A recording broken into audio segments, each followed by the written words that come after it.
Las personas indicadas para hablarnos de Cantando bajo la lluvia, de Gene Kelly, de Stanley Donen, bueno, y de todo lo que nos va a sugerir ver una película como estas. Buenas noches, José María. Buenas noches, José Luis. Yo quisiera empezar preguntándote algo a nivel muy particular, y es que trates o que intentes de aclarar un poco ese misterio de la dirección compartida que siempre ha estado habitando en Stanley Donen, que ha hecho unas comedias musicales estupendas en compañía de otros directores de no menos talento y también solo, y ha hecho comedias sin música estupendas en solitario, y ha hecho incluso comedias dramáticas como Dos en la carretera.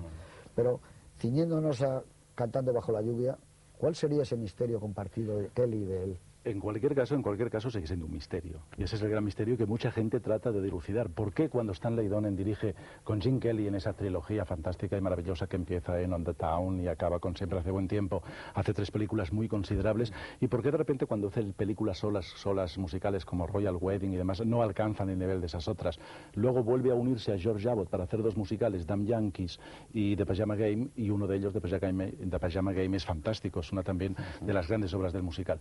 Yo creo que en el caso concreto de Cantando bajo la lluvia y de la trilogía Donen-Gene Kelly hay que partir de muchos años atrás, hay que partir casi del 30 y tantos, cuando en un musical de Broadway, Pal Joy, en el estreno del gran musical de Rodgers and Hart, coinciden y se hacen amigos Gene Kelly y Stanley Donen. Stanley Donen es un chico jovencísimo de apenas 18 años que es un bailarín del coro, Gene Kelly es la estrella, y Gene Kelly descubre ya en Stanley Donen, a través de las conversaciones en los camerinos y demás, una capacidad de traducir en lenguaje, lo cuenta Gene Kelly en algún libro, de traducir en imágenes y en lenguaje todo lo que él está pensando a nivel de baile e incluso de interpretación. Yo creo que Gene Kelly se da cuenta perfectamente, le llama cuando Gene Kelly va a Hollywood para que colabore con él, y de alguna manera creo que en Cantándolo bajo la lluvia se ve muy claro, en las otras también, se dividieron muy bien el trabajo.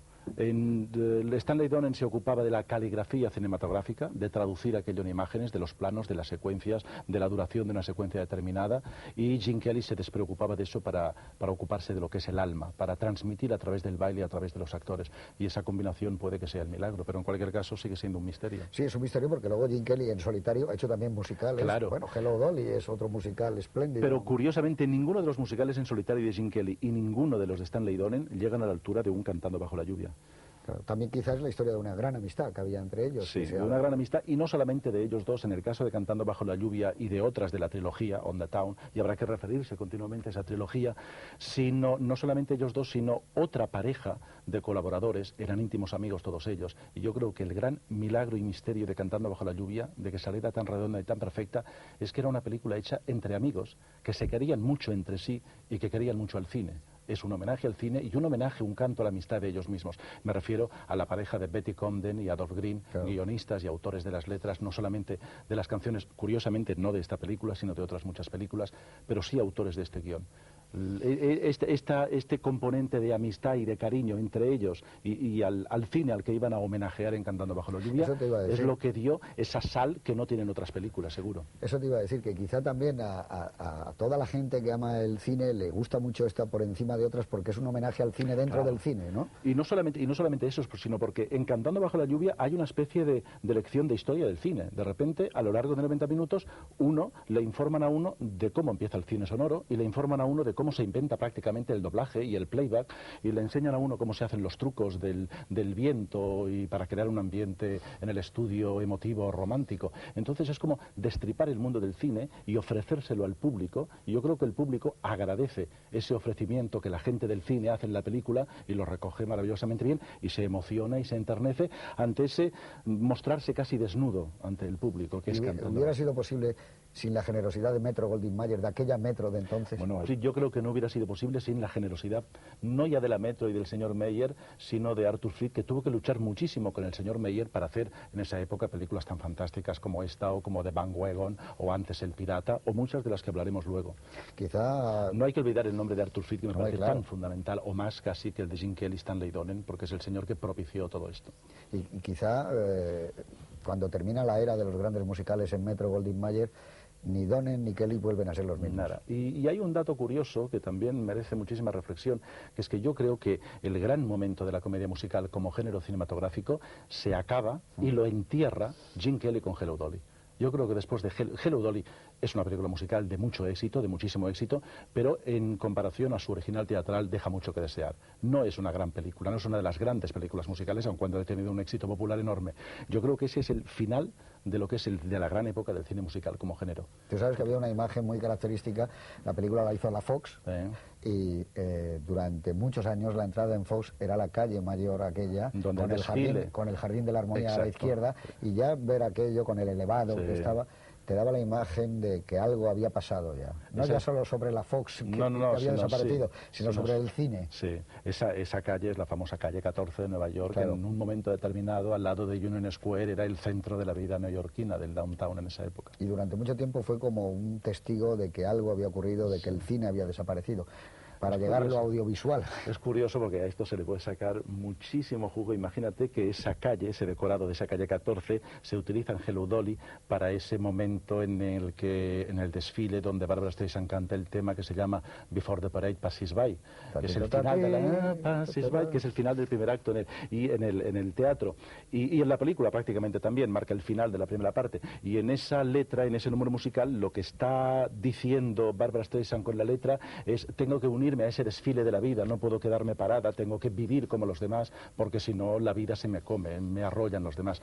Y a lo mejor eso no supo hacerlo el musical y terminó prácticamente allí. Hay unos planos sensacionales de Walter Matthau en ese momento, claro, esos intercalados en ese desfile. Bueno, pues para hablar de Cantando bajo la lluvia, van a estar también, junto con José María Pou, Eduardo Torres Dulces. Buenas noches, Eduardo. Buenas noches, José Luis. Eduardo es fiscal, pero además es cinéfilo y de los grandes, y crítico de cine. Es el crítico de cine del diario Expansión, es el crítico de cine de Gaceta Universitaria. Está terminando un libro sobre Faulkner y Howard Hawks, ¿no? Así es. Que se llama Río Faulkner, ¿no? Río Faulkner. Bueno, pero además de eso es otro gran experto en el cine musical.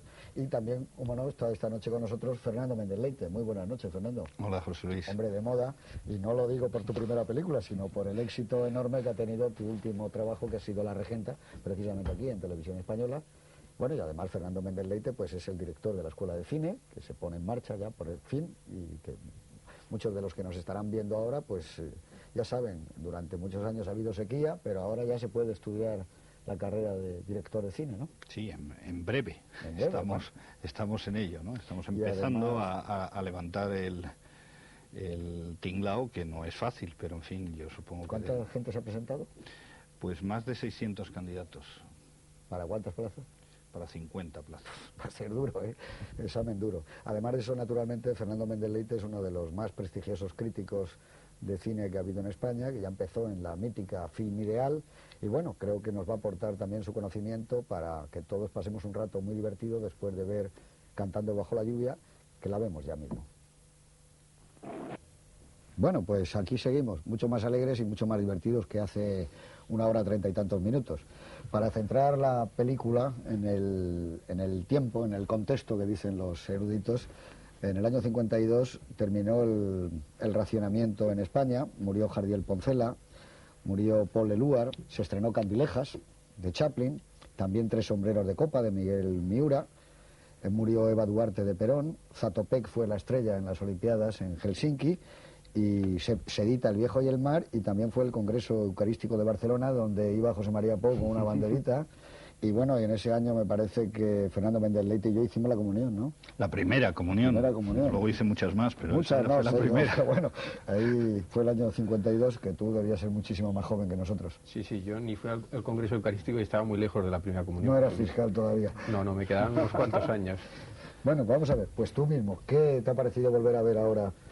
Bueno, yo creo que ver Cantando bajo la lluvia, imagino que a los espectadores les habrá pasado lo mismo, es un ejercicio de euforia, de optimismo. Yo todavía recuerdo los viejos tiempos de los cineclubs por la ciudad universitaria y un pase de esos, bueno, que se cortaba cada 10 minutos cuando acababan los rollos y todas esas cosas de Cantando bajo la lluvia, y alguien que sacó un cassette con la banda sonora y todo el mundo desfilando por la ciudad universitaria, exhibición que fue lógicamente interrumpida como la película por la aparición de un coche entonces de la Policía Nacional de los Grises que disolvió esa manifestación de cinéfilos. Lo cito porque creo que es una película que incita al optimismo. Casi todos los números están enfocados hacia la alegría de vivir, el optimismo, aparte del aspecto cinematográfico del cine, dentro del cine que hay en la película. Me parece una película espléndida y que ayuda a vivir, es una especie de vitamina cinematográfica. Yo recuerdo una de las muchas veces que la vi en la Gran Vía, que se debió reponer como en el 60 y el algo. 65 en Gran Vía y el Españoleto. Y en el cine Gran Vía, a lo mejor coincidimos, como tú y yo hemos visto tantas películas en Estaba en el cines, Españoleto yo. Yo estaba en el Gran Vía cuando terminó el número de Cantando bajo la lluvia de Gene Kelly. Espontáneamente la gente rompió a aplaudir, pero como un minuto. Eso, y además la película siguió, pero eso no era una cosa habitual en nuestros cines, ¿no? Esos aplausos. No, en el Españoleto aquel día no aplaudieron, ¿no? Yo supongo que sí, sí. Yo es que Cantando bajo la lluvia